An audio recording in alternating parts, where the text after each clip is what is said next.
Madam కూటమి ప్రభుత్వం వచ్చి 100 రోజులు అవుతుంది. 100 రోజుల పరిపాలన ఎలా ఉందంటే మీరేం చెప్తారు? బాగానే ఉంది. ఇంకా అది తెలిసిందేగా అందరికీ. దాని మీద ఇంక కొంచెం పర్లేదు కదా. గత ప్రభుత్వం కంటే పర్లేదంటారా? అంతేగా. అంటే ఈ పథకాలు ఇచ్చారు కదా, ఈ పథకాలపైన మీ అభిప్రాయం ఏంటి? పథకాలు ఇచ్చారు కాదంటలేదు, కానీ తను ఎక్కి టైం పట్టుద్ది కదా. ఇప్పుడు ఆయన ఎక్కగానే అన్నీ చేయలేదుగా. ఇది అలాగే కొంచెం టైం తీసుకుంటాను. అంటే వరద వచ్చిన ముప్పు ప్రాంతాల్లో కానివ్వండి, సీఎం చంద్రబాబు నాయుడు గారు కానివ్వండి, ప్రభుత్వం బాధితులకి ఎలా సహాయ చర్యలు అందించిందంటే మీరేం చెప్తారు? అంటే ఆయన తోసినంత వరకు బాగానే చేశాడు. ఇంకా ఆయన ఉండబట్టే చాలా వరకు సేవ్ అయ్యారని అనుకుంటున్నారు. అంటే నేనైతే వెళ్ళి చూడలేదు, ఫోన్లో చూడటమే. పర్లేదు అని చాలా బాగా చెప్పారు. ఆయనకు తోసినంత ఆయన చేశాడు, మిగతా వాళ్ళు చేయాల్సింది చేశారు.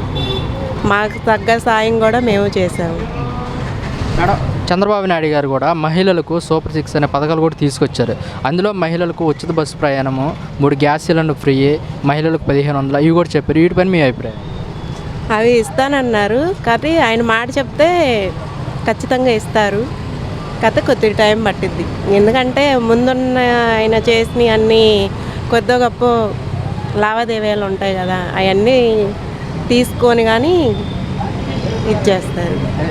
చంద్రబాబు నాయుడు గారు కూడా అసెంబ్లీలో చెప్పడం జరిగింది, ఖజానా చూస్తే ఖజానాలో ఖాళీగా ఉంది, ఈ పథకాలు ఇప్పట్లో ఇవ్వలేము అని చెప్పేసి కూడా చంద్రబాబు నాయుడు గారు చెప్పడం జరిగింది. అదంతా పొకారు. ఆయన చెప్పిన తర్వాత చేయడు అనటానికి ఏం లేదు. ఆయనకు తగ్గదా ఆయన చేస్తారు. అది కథ కొద్దిగా టైం పడుతుంది. అది అందరికీ తెలిసిందేగా, తెలియదేం కాదుగా.